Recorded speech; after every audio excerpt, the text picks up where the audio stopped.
जब लाइफ हो out of control, होठों को करके गोल, होठों को करके गोल, सीटी बजा के बोल, ऑल इज वेल। ये गाना ऐसा है जो शायद आप सबने सुना होगा और गाया भी होगा। क्या आपको पता है ये ऑल इज वेल एक कहावत का हिस्सा है? कहावत जो हम अक्सर अपने बातचीत में यूज करते हैं, इसको इंग्लिश में हम प्रोवर्ब कहते हैं। कहावतें होती क्या हैं? कहावतें एक वाक्य होती हैं जो बार बार यूज की जाती हैं। हमारे बुजुर्ग पुराने जमाने में कुछ सिचुएशन से होकर गुजरे और उस पूरे सिचुएशन को उन्होंने एक लाइन में बयां किया, एक लाइन में उसको बताया। और वो एक लाइन हम बार बार यूज करते हैं जब भी वो सिचुएशन हमारी लाइफ में आती है। हम सभी की लाइफ में एक सिचुएशन आती है बार बार, सभी की लाइफ में। तो उस पूरे सिचुएशन को बताने के लिए हम कहावतों का सहारा लेते हैं। आइए इस वीडियो में कुछ कहावतें सीखते हैं, हिंदी और इंग्लिश दोनों में। ये वीडियो अंत तक देखिएगा। ये वीडियो किसी भी एज ग्रुप के आप हों, चाहे आप बच्चे हो, जवान हो, बूढ़े हो, ये आपके लिए बहुत ही हेल्पफुल होने वाला है। क्योंकि कहावतें आप जरूरी नहीं कि आप हिंदी में ही बोले, आप हिंदी वाली बातचीत में भी इंग्लिश कहावतें बोलेंगे तो कुछ ज्यादा इंप्रेसिव होगा आपके लिए। तो आइए बिना और वक्त गवाए हुए सीखते हैं। तो सबसे पहले तो जो गाना मैंने गाया था, ऑल इज वेल, मैं एक सिचुएशन बताता हूं, शायद आप ज्यादा अच्छे से रिलेट कर पाए। आपने उस परीक्षा की तैयारी नहीं की जो अगले महीने होने वाली है। परीक्षा का डेट आ गया, आप परीक्षा देने गए, जैसे तैसे करके आपने पढ़ाई की, थोड़ा इधर से थोड़ा उधर से थोड़ा उधर से, और परीक्षा दे डाली। आपके माँ बाप को भी ये बात पता थी कि आपने ठीक से पढ़ाई नहीं की है, और वो वेट कर रहे थे बस मार्क्स का कि एक बार मार्क्स आए तो आपकी बैंड बजाए। लकीली आपके मार्क्स अच्छे आ गए। तो यहां पे ये कहावत फिट बैठती है कि अंत भला तो सब भला। इसका जो इंग्लिश वर्जन है वो है all is well that ends well. All is well that ends well. अगला जो सिचुएशन है वो ये है कि एक लड़का है जो जब भी कोई काम करता है तो उससे गड़बड़ हो जाती है। वो लिटरली रायता फैला देता है, अगर बोलचाल की भाषा में बोले तो।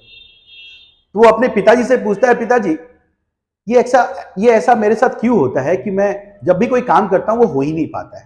तो उसके पिताजी ने कहा कि तुम कोई भी काम करते हो बहुत जल्दीबाजी में करते हो, थोड़ा समय लेकर करो तो शायद वो काम अच्छे से हो जाए। यहां से जो कहावत निकल के आती है वो है जल्दी का काम शैतान का। इसका इंग्लिश होता है हेस्ट मेक्स वेस्ट। हेस्ट का मतलब होता है जल्दीबाजी।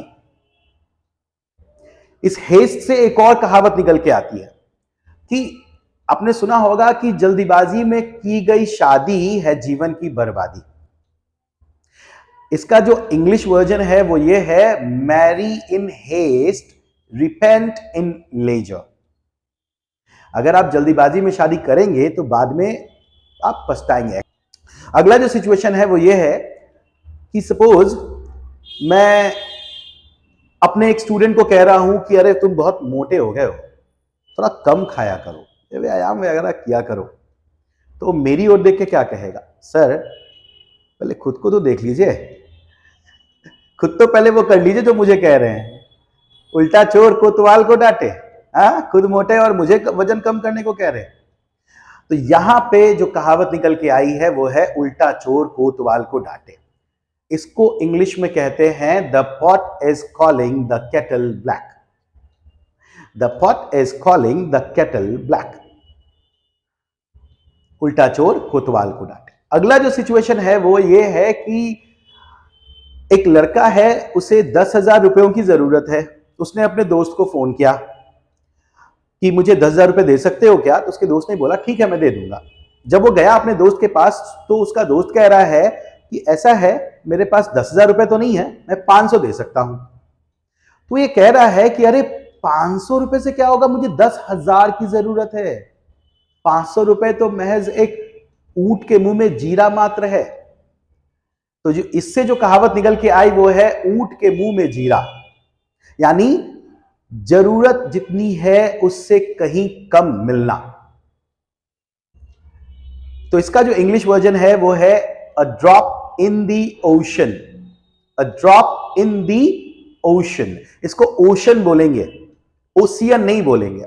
जैसे मोशन वैसे ओशन, राइमिंग वर्ड्स हैं, स्पेलिंग भले डिफरेंट हो लेकिन साउंड दोनों के एक ही है। मोशन ओशन, मोशन याद रखेंगे तो ओशन याद रहेगा। अगली जो कहावत है वो ये है कि आपने एक पार्टी रखी, आपने अपने सारे दोस्तों को इनवाइट किया, सभी तो आ गए लेकिन आपका जिगरी दोस्त अभी तक नहीं आया। 8 बजे का टाइम था, 9 बज गए, 10 बज गए, साढ़े 10 बजे तो आपका दोस्त आया। आपने उससे पूछा अरे इतना लेट क्यों हुआ? तो उसने बताया कि असल में मैं लेट से घर से निकला ही था और मैं बहुत जल्दीबाजी में आने की कोशिश कर रहा था, मैं बहुत तेज बाइक चला रहा था और इस दौरान मेरा एक बहुत बड़ा एक्सीडेंट होते होते बचा। फिर मैंने डिसाइड किया कि नहीं, मैं देर से ही पहुंचूंगा लेकिन अच्छे से पहुंचूंगा, सही सलामत पहुंचूंगा। तो यहां से जो कहावत निकल कर आती है वो है देर आए दुरुस्त आए। देर लगी आने में तुमको, शुक्र है फिर भी आए। तो ये 90s के दौर का गाना है, आपने सुना होगा अगर आप उस समय के गाने सुनते हैं। इसका जो इंग्लिश वर्जन है वो है it's better late than never. अगला जो सिचुएशन है वो ये है कि आप एक मोहल्ले में रहते हैं, आपके 2 मकान के बाद एक विधायक जी भी रहते हैं। आपके घर की बिजली गई, आपने कंप्लेन किया, बिजली विभाग वालों ने इस पे 2 दिन के बाद रिस्पॉन्ड किया, मतलब 2 दिन के बाद आपके घर में बिजली आई। वहीं आपके बगल 2 मकान बाद वाले विधायक जी के यहां बिजली गई, 2 घंटे में बिजली आ गई। वहां पे जो बिजली विभाग वालों ने तुरंत रिस्पॉन्ड किया, क्यों? क्योंकि वो विधायक जी है भाई।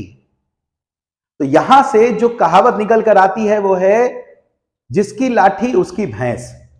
यानी जो ताकतवर होते हैं, जो रसूख वाले लोग होते हैं, उनकी ज्यादा चलती है।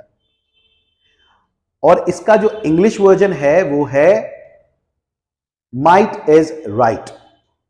माइट इज राइट, माइट का मतलब होता है शक्ति, और यहां पे एक्चुअली इसका मतलब हुआ शक्तिशाली। यानी जो ताकतवर लोग हैं वही सही होते हैं, उनकी ज्यादा चलती है समाज में। कई बार आपने देखा होगा कि कई बार कुछ बड़े बड़े सेलिब्रिटीज, लीडर्स, बिजनेसमैन, पॉलिटिशियंस के जो बच्चे होते हैं वो कुछ क्राइम करते हैं और स्कॉट फ्री निकल जाते हैं। स्कॉट फ्री बोले तो बिना पनिशमेंट पाए निकल जाते हैं, पैसों के दम पे, रसूख के दम पे, नाम के दम पे। तो यहां पे ये कहावत फिट बैठती है, भैया माइट इज राइट। अगला जो सिचुएशन है वो ये है कि आपको साइकिल चलानी आती है, बाइक नहीं आती चलानी। आपके बड़े भाई के पास एक बाइक है और एक दिन आपने चुपके से उसकी बाइक उठाई और निकल पड़े सीखने अकेले, और उस दौरान आपका हो गया एक्सीडेंट। उस एक्सीडेंट में आपको बहुत चोटें आई, बहुत ज्यादा चोट आई, आप 1 हफ्ते तक बेड रेस्ट पे रहे। बेड रेस्ट से ठीक होने के बाद आप वापस जब साइकिल उठा रहे हैं जो आपको आती है चलानी, वो भी चलाने में आप बहुत डर रहे हैं। यहां से जो कहावत निकल के आती है वो है दूध का जला छाछ भी फूंक कर पीता है। एक बार दूध से जल गए तो आपको छाछ भी पीने में डर लगेगा कहीं इससे भी ना जल जाए। इसका इंग्लिश होता है वंस बिटन इज ट्वाइस शाई। वंस बिटन इज ट्वाइस शाई। इसका एक और वर्जन है इंग्लिश में और वो है a burned child dreads the fire. A burned child dreads the fire, दोनों का मतलब एक ही है, दूध का जला छाछ भी फूंक कर पीता है। जो सिचुएशन है वो है क्रिकेट से रिलेटेड। अभी अभी वर्ल्ड कप खत्म हुआ T20 वाला और इंग्लैंड वर्ल्ड कप जीत गया। हम लोग बैठकर ये सोच रहे हैं कि अगर भारतीय टीम पहुंची होती, काश कि भारतीय टीम पहुंची होती फाइनल्स में, तो शायद पाकिस्तान को वो भी हराकर वर्ल्ड कप जीत जाती। और इस बात को लेकर के सोच रहे हैं, पछता रहे हैं, बहुत ज्यादा पछतावा हो रहा है हमें ना पहुंचने का। यहां से जो कहावत निकल के आ रही है वो है अब पछताए क्या होत जब चिड़िया चुग गई खेत। हो ही गया, मतलब जो खराब हो ही गया कुछ, तो उस पर अब पछताकर रोकर क्या फायदा। इसका जो इंग्लिश वर्जन है वो है There is no point crying over spilt milk. There is no point crying over spilt milk. I hope कि आपको ये वीडियो पसंद आया हो. अगर पसंद आया तो आप कमेंट सेक्शन में लाइक तो करेंगे ही, कमेंट सेक्शन में बताइए मेरे पास ऐसे ऐसे 100 प्रोवर्ब्स और हैं. अगर मुझे इस वीडियो में लाइक्स मिलेंगे तो मैं और वीडियोस और प्रोवर्ब्स के वीडियोस बनाऊंगा. ये तो पार्ट 1 था, ये इसका पार्ट 2, पार्ट 3, पार्ट 4, पार्ट 5 अभी और मैं बनाऊंगा. My name is Manish and thank you for watching.